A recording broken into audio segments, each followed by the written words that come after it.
Zobozi to ndo sane émission bongo na chambre aina de ndako de chambre. Chambre moko na mosne, chambre moko eza temple, tapis rouge, bouger rouge, après ça ba kisi ba sandumba ya ngola, après ça ba kisi ba musicien ya ngola, après ça ba kisi.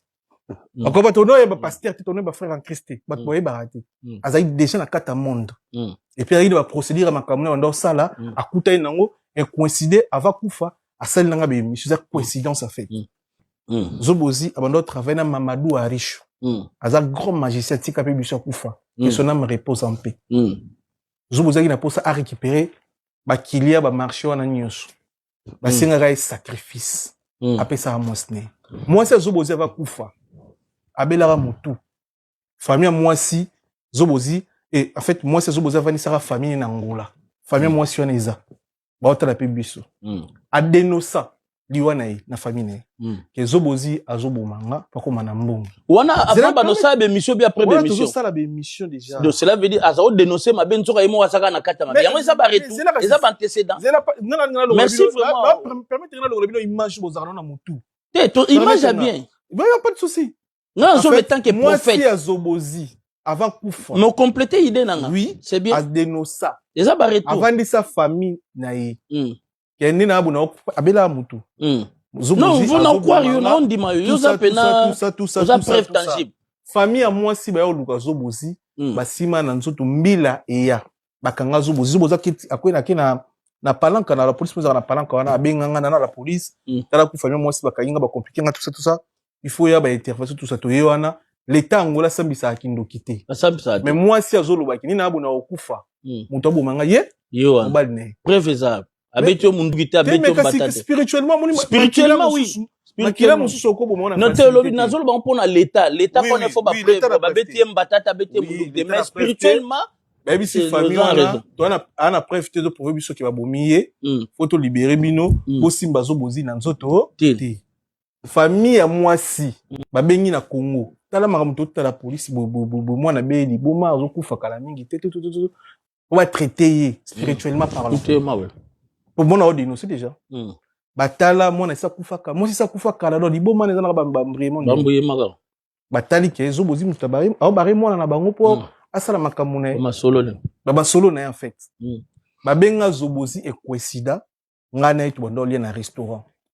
biso mbale kaka pe emeli ya dembo aza na poto aza vivant moto Zobozi au sola na eza nganga na bandundu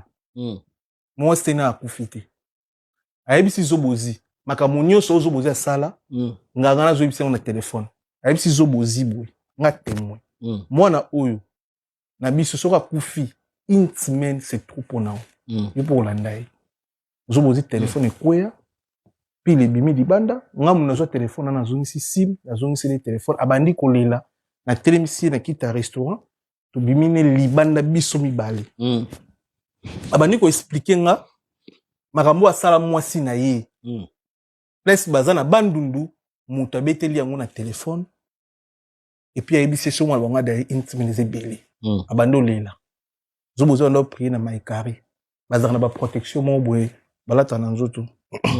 a perdu des signes na protection limoraso se respecter ma principe et limoraso sur na protection ya makasite na makambo spiritualité Zobozi to ndo sane émission bongo na chambre aina de ndako de chambre chambre moko na mosne chambre moko eza temple tapis rouge bouger rouge après ça ba kisi ba sandumba ya ngola après ça ba kisi ba musicien ya ngola après ça ba kisi encore ba tono ba pasteur tono ba frère en Christ ba boye barati azaï déjà na kata monde et puis il va procéder à makamuna ndo sala akuta nango et coïncider avant kufa a celle nanga be émission c'est coïncidence en fait donc cela veut dire permettre na si ça moi c'est na kufi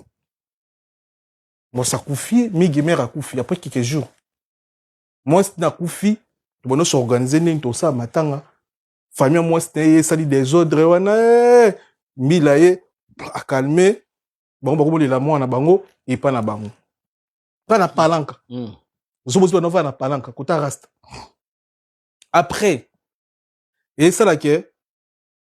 jour ba oke kunda mwasi ya Zobozi histoire wana rien à voir na ma émission Romona rien à voir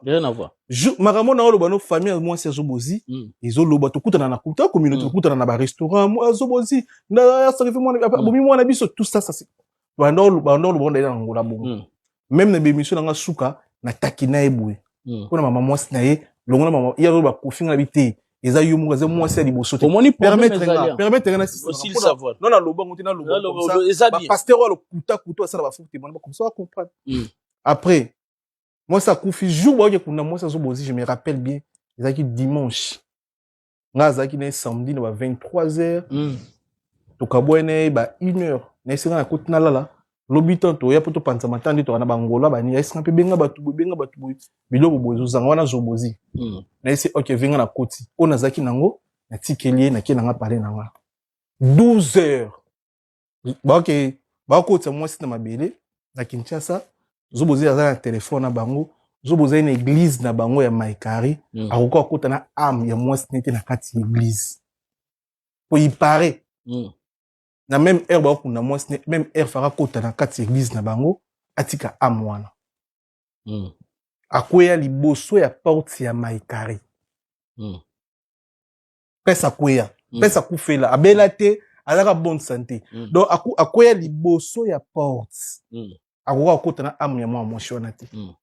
famille wana efrappa kasi on a ils sont na betelio batunyo so ya ngola oza raison parce que c'est ça lisona betelio batunyo so ya ngola ba bi vection ouais sikobino ba pasteur ba prophète congolais na TV ya ovanda Kofi mutaboma zobozi Kofi zoboza kufa pona ba émission rien à voir Kofi te zobozi siko tango moi je l'explique tango zoboza kufi sango bimie zoboza kufi famille ya mwasi wana et na lupango ya zobozi balongoli photo mwana bango